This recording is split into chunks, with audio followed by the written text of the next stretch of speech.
There is a moment we all know, a moment when a voice rises to the edge of the throat, ready to come out, ready to speak, yet fear stands before it like a locked door.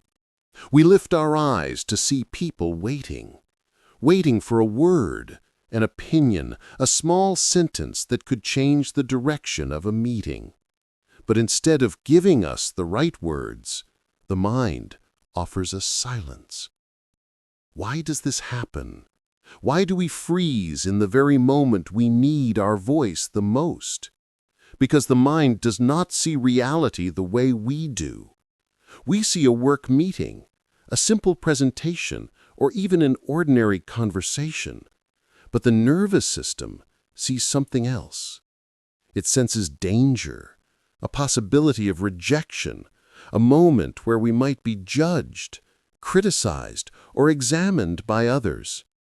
And since we, as humans, are born seeking belonging, speaking in front of people becomes a hidden test.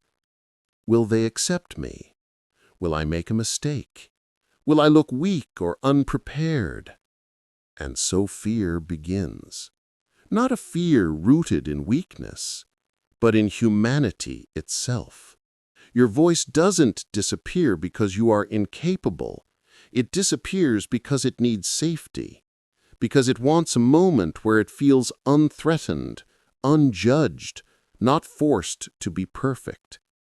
And this book by Yogabis comes to tell you something essential. You don't need to be flawless. You only need to be real. Show up as you are, with all your imperfections and all your humanity. Remember, beauty doesn't lie in perfect performance, but in the courage that allows you to speak despite the fear. The first chapter of this book is an invitation to make peace with your voice, to place your hand over it and say, I am with you, not against you. When you offer your voice this sense of trust, it begins to emerge, slowly at first, then confidently, and eventually with a strength you never expected. The second chapter?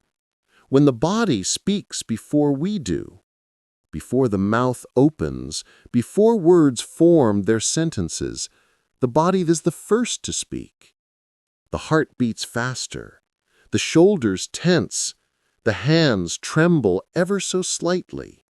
Breathing turns into an uninvited, hurried guest. But these are not signs of weakness, they are messages. The body is saying, something important is about to happen, and I'm trying to help you. But we misinterpret these signals. We think the body is betraying us, that it is the reason we're anxious. But the truth is the opposite. The body is protecting us. It is trying to sharpen our focus, heighten our awareness, and give us the energy required for what's coming. Dryness in the throat is not failure, it's preparation. A tremble is not fear, it's alertness. A racing heartbeat is not a threat, it is internal momentum waiting only for direction. The more we fight these signals, the more confused we become. But the more we embrace them, the more they soften.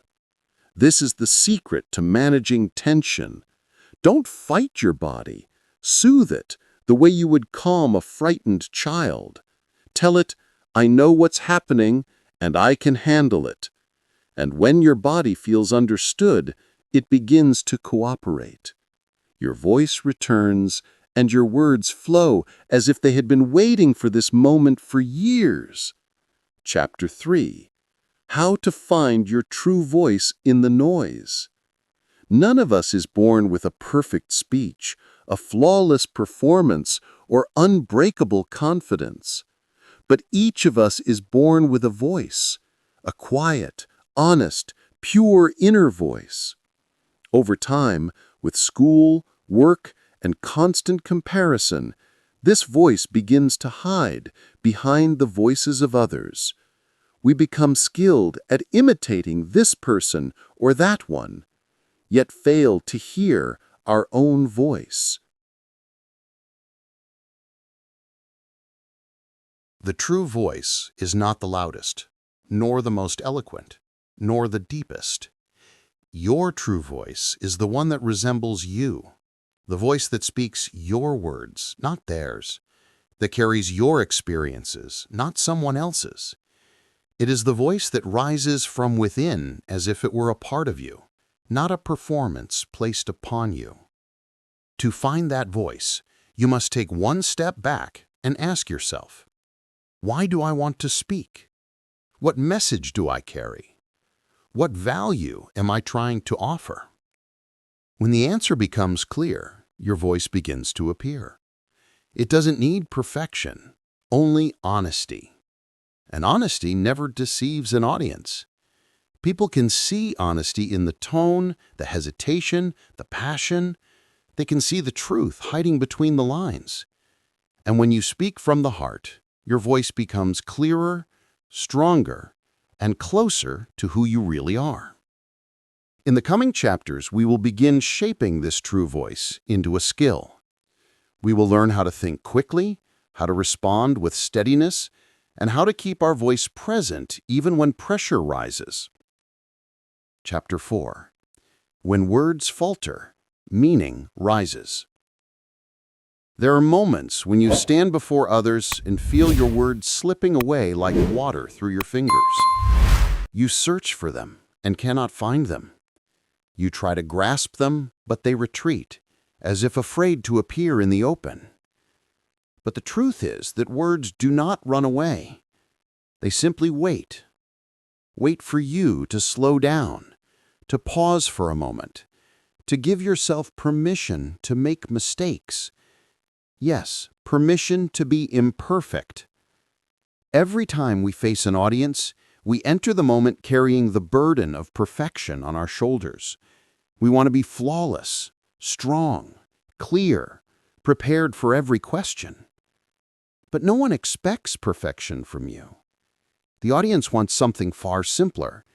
They want to understand you. They want to see you as you are. They want to feel that you are human, not a speaking machine. So when your words stumble, it does not mean you failed. It means you are thinking, trying to express something real, not rehearsed, something meaningful, not borrowed. And the beautiful part is this: the short pause, the moment we mistakenly label as nervousness, is seen by the audience in a completely different light. They see it as a space for reflection, a moment of sincerity, a sign that the speaker carries something important worth saying. Stumbling is not the enemy.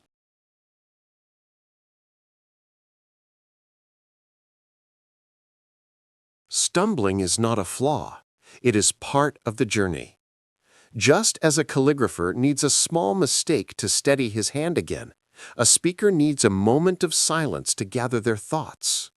Strength begins in the calm that follows hesitation, and courage rises in the seconds after confusion. The story is underway. Chapter 5. How to face fear without hiding it. Fear, this word we run from, even though we carry it everywhere, into meetings, interviews, presentations, even simple conversations. But fear is not a burden. It is part of our human design, something meant to protect us, not hold us back. The problem isn't fear itself, it's our relationship with it. We try to bury it, ignore it, pretend it doesn't exist. Yet ignored fear only grows, and the more you run from it, the faster it follows. The solution is not to suppress fear, but to see it, to name it, to breathe through it, to tell yourself simply and honestly, yes, I am afraid, but I am capable anyway. Courage is not the absence of fear. It is the ability to move forward while fear walks beside you. True courage is a hand reaching out to fear and saying, I will lead, and you may come with me if you wish, but you will not stop me. Strangely, fear shrinks when we acknowledge it. When we give it a small seat at the table, it no longer needs to take up the whole room. And in that moment of honesty, the body begins to calm, the mind begins to think, and the voice begins to rise with new clarity. Fear is not an ending. It is a beginning, a sign that you are standing at the edge of something important. Chapter 6. When the voice becomes a mirror of the inner world. Every word we speak carries the shadow of our emotions. A single sentence may hold confidence, fear, excitement, or hesitation, even if we are unaware of it. The voice never lies. It reveals. It exposes what we try to hide and what we carry within. This is why the real work is not learning how to speak, but learning how to be. To be honest, present, and at peace with yourself before seeking peace with the audience. A voice born from an inner calm reaches the outside world clear, steady, and radiant. A voice born from a scattered mind sounds shaky and uncertain, no matter how perfect the words might be. So before you train your diction, train your heart. Before you study body language, study the language of the soul. Before memorizing lines, remember your intention, your purpose, your message. Words become beautiful when they rise from a sincere place. They become powerful when they emerge from a real experience. The voice is not just a skill. The voice is an identity. Chapter 7. How to speak with confidence even when you don't feel it.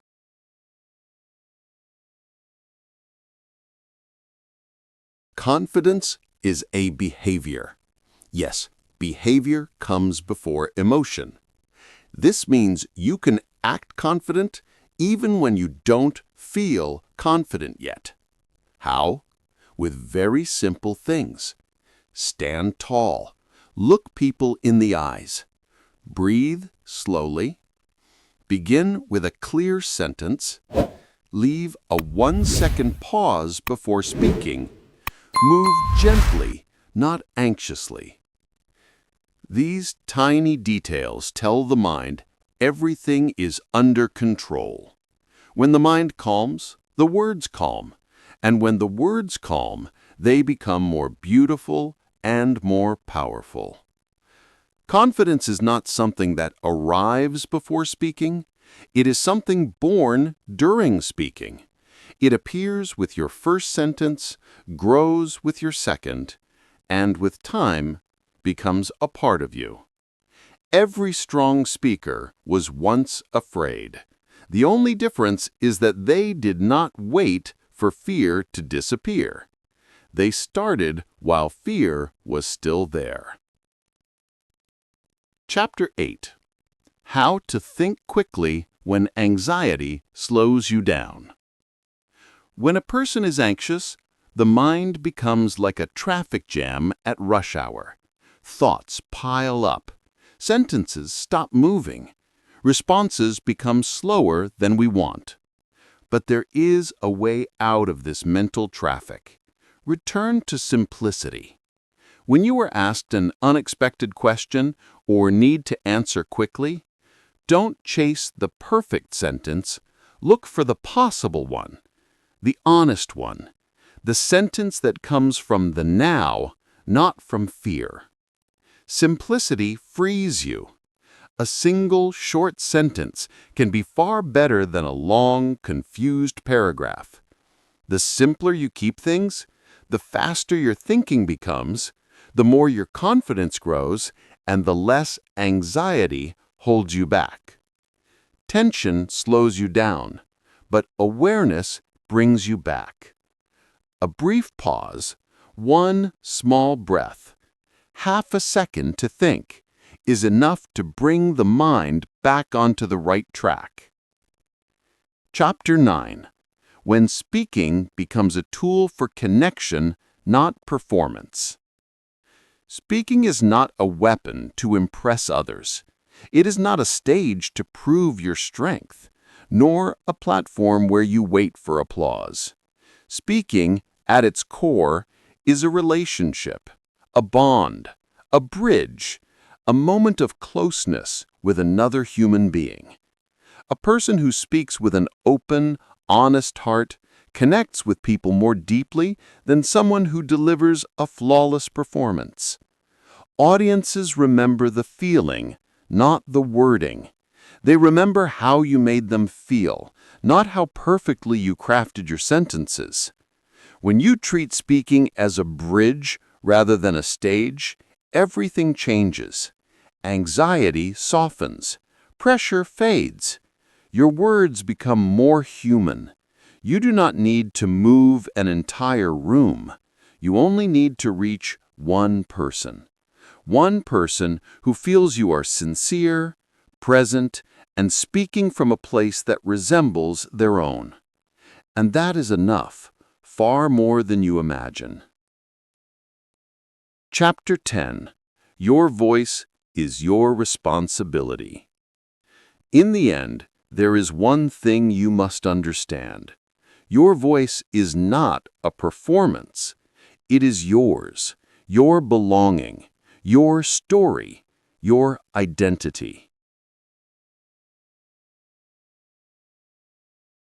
Every time you offer your voice to the world, you are not giving words.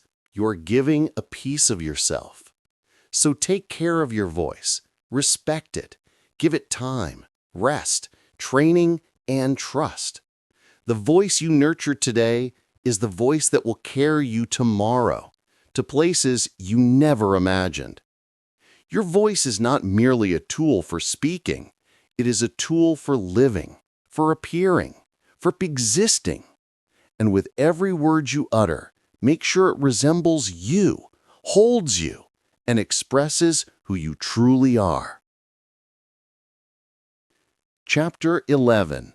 How to stay present when your attention scatters. In our modern world, fear is no longer the greatest challenge for a speaker. Distraction is. Our minds run in every direction. They worry about the future, they replay the past, and they forget the most important thing, the moment we are standing in right now. Presence is not just a mental skill, it is an inner space. A space where you tell yourself, I am fully here, not with half a mind or half a focus, but with your entire being. When you are present, your thoughts settle, your tone balances, and your words stop slipping away from you. Time feels like it slows. You feel as though you can hold everything gently in your hands, your voice, your breath, your eyes, your steps. People think presence means confidence, but the truth is simpler. Presence means honesty. It means being who you are, not who you think you should be. And that alone gives you a quiet, powerful strength. A strength that does not come from advanced techniques, but from a deep connection with what is happening inside you right now. Presence is not a luxury. It is the foundation of every meaningful conversation. A present speaker, even if they stumble, is far stronger than a perfectly polished speaker who is not truly there. Chapter 12. When mistakes become tools of strength. We fear mistakes as if they were curses, as if they were signs of weakness, as if they were doors exposing everything we tried to hide. But mistakes are not enemies. Mistakes are teachers, guides, stubborn friends who are honest with us. They give us lessons we could never buy and move us step by step toward greater clarity. A good speaker is not someone who never slips. It is someone who knows how to rise from a mistake as if it were something natural, something that happens to everyone, something that does not deserve this inner panic we feel. The secret to handling mistakes is far simpler than we think. Don't over-apologize. Don't panic. Don't repeat the same sentence 10 times in frustration. Send yourself just one internal message. I can keep going, even with this. And when your audience sees you continue speaking calmly, their respect for you grows. They know that feeling. They know how difficult it is and how much courage it takes. Mistakes aren't flaws that reduce your worth. They're human moments that make you more relatable and more impactful. Don't be afraid of making mistakes. Be afraid only of staying frozen because you feared making one.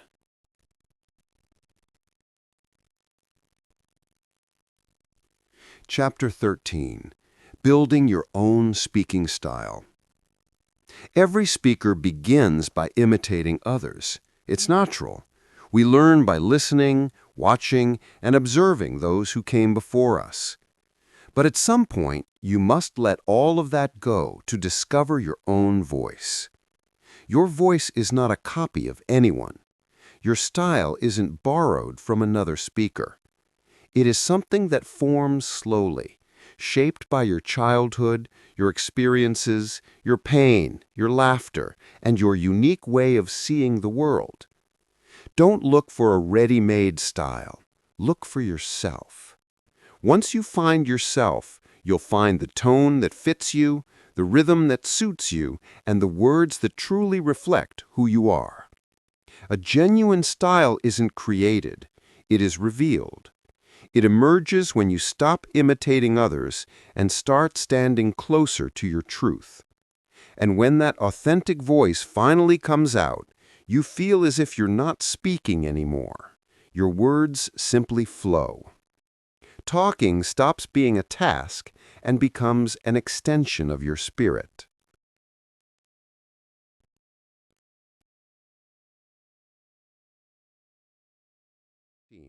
The art of quiet influence. Not every form of influence needs shouting, exaggerated gestures, or a dramatic display of body language. There is another kind of influence, deeper, harder, and far more beautiful. Quiet influence. It comes from your sincerity, not your appearance. From your idea, not the volume of your voice. From your presence, not from how much you perform. Quiet influence is the ability to touch someone without lifting a hand, to plant an idea in someone's mind without force, to remain in their memory long after you've left the room. To master quiet influence, you need 3 things: a clear intention, genuine respect for your audience, and an inner voice strong enough that it does not need to be loud. These are the speakers that last. Chapter 15. True Freedom in Speaking. The final stage of growth isn't when you master speaking techniques, nor when you overcome fear, nor even when you learn how to influence others. The final stage is freedom. Freedom to speak in the way you love, without effort, without masks, without fear of judgment, and without chasing approval. Just you as you are. This freedom doesn't come from the outside.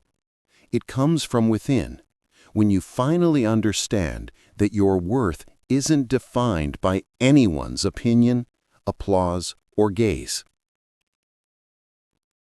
When you enter any conversation with this conviction, you feel something opening inside you, something like a full breath, something that makes you feel truly alive. This is the freedom every speaker longs for, even if they never say it out loud. The freedom for their voice to express their soul, not their anxiety. In that moment, speaking transforms from a skill into an art, from performance into presence, from words into an experience. This is the true meaning of the art of speech: to live your words before you say them, and to speak with a heart that knows exactly where it is going.